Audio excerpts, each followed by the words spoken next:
cannot have them wholly kept like this. You will never split the seas, which means you never came out to be the man. You understand? You never departed from the sea, the waves and the tempest. That's the women. That's why it never rained on earth until Noah's day, because Noah covers all the daughters. You see, he's a righteous man. And Tamar is more righteous than Judah. And she played a whore, a harlot, a whore, to sleep with her father-in-law. You understand? I mean, that's some, what the fuck? But God is right. And that is why God has kept the account. And that's why she lays down the ring, the staff, and the signet. Now notice, he gave her that because he did not have a sheep with him. Okay? He was going to pay her a sheep, a kid, also called a kid. And thus it is, he was going to give her a kid. Now remember, he gave her 2 sons, or rather gave her to 2 sons. And then he told her he'd give her the 3rd one to marry, but he's young, and if he takes her like that, well, it'd be kind of like she's more like the mother the whole way, and never will he catch up to be the man. So he has to come of age before he takes her as the woman. And so they were going to wait. She went home to lament. Well, his wife ends up dying over the time, and so he kind of puts her in the back burner. He doesn't fulfill his promise. So when he does fulfill that promise, when the Lord presses him to fulfill that promise, that is to give Tamar a sheep. Because remember, the woman is always with the Lord. You cannot put her not with the Lord. If it comes down between you men and a woman, nigga, flee. Flee. Mama cannot be niggered. Ever. Mama can never, ever be niggered. I don't care what color she is. Words mean things. Mamas can't be, and that's it. Every son in the world can, no matter what color, can be so ignorant that he does harm to people for idolatry. That's where they take babies from moms, kiddo. That's where they put you in prison because you had a drug. What the fuck? Why would your liberty bother them? It doesn't. It's a way for them to make money off of you. And it's rightly being done. Again, you got to be careful about the servants. Because the servants are under the mother who's with the Lord. It's a house. And in the house, you have to establish your house. Before you go wrecking every goddamn thing there is. Tucking it down with your own hands.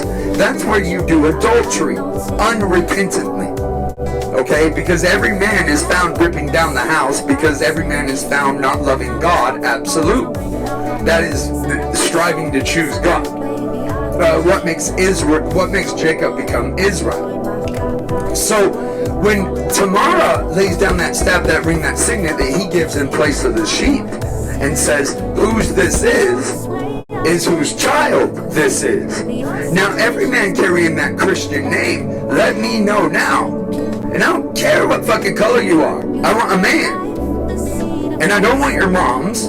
I want what your God wants. God already has your moms. God already has your daughters. It has never been said that God lost one daughter. It has never even been brought into question on whether or not God lost a daughter. Ever. Not ever. It is, I shall have every male, Abraham, free and slave, Israel and foreigner, every one of them, Abraham, I will have every male. And if he is not circumcised and he enters into my camp of Israel, he shall die, for he has broken my covenant. That is the circumcision. That's the same thing done at Jesus Christ. When they say new covenant, they mean like Moses getting the 2 sets of commands. He got a new set of commands. Did he really though, guys? Yes, he really did. But did he really, guys? No. Because God does not move. God is not changing. But it is new. It is totally new. Because now Moses sees the pain of the mothers. Now Moses sees the chastising hand on mothers. Now Moses sees what he's doing with the daughters. And he breaks it. Well, and this is true because that's why he breaks it. He doesn't kill all them rebellious little shits playing stupid shit games, because he recognizes that he too was a young man coming up under a mother and had no fucking clue what God was doing. Now, Moses might have. I'm not quite sure on his earlier days, because Moses is the representation of you're already drawn out of the water. That's why Moses is 40 when he flees and 80 when he comes back. 80 is an 8. It's a ka or a ha, and it depends on if it's at the beginning or the middle of the word. It's where we get Hanukkah from.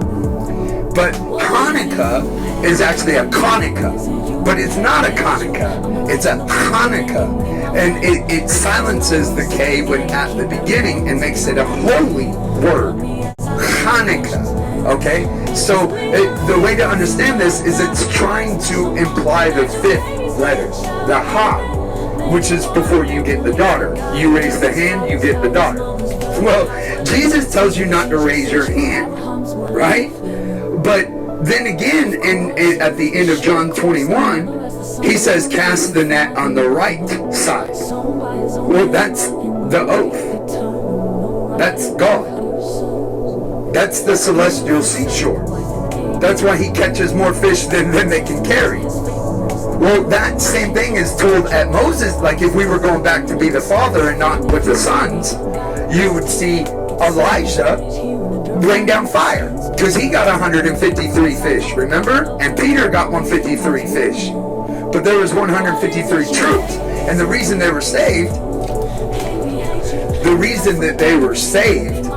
that they were, the 51 that were saved, the troops that were saved at Elijah's, was because the captain, their father figure, their leader, he went before them. He told them to stay while I go forward. The other captains just kept marching along in their fucking pride, taking their families to the death.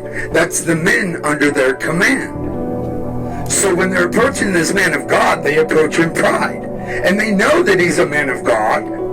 And they swore to God, not to the king, but they swore to God to serve the king as long as he's with God. As every oath is all over the earth.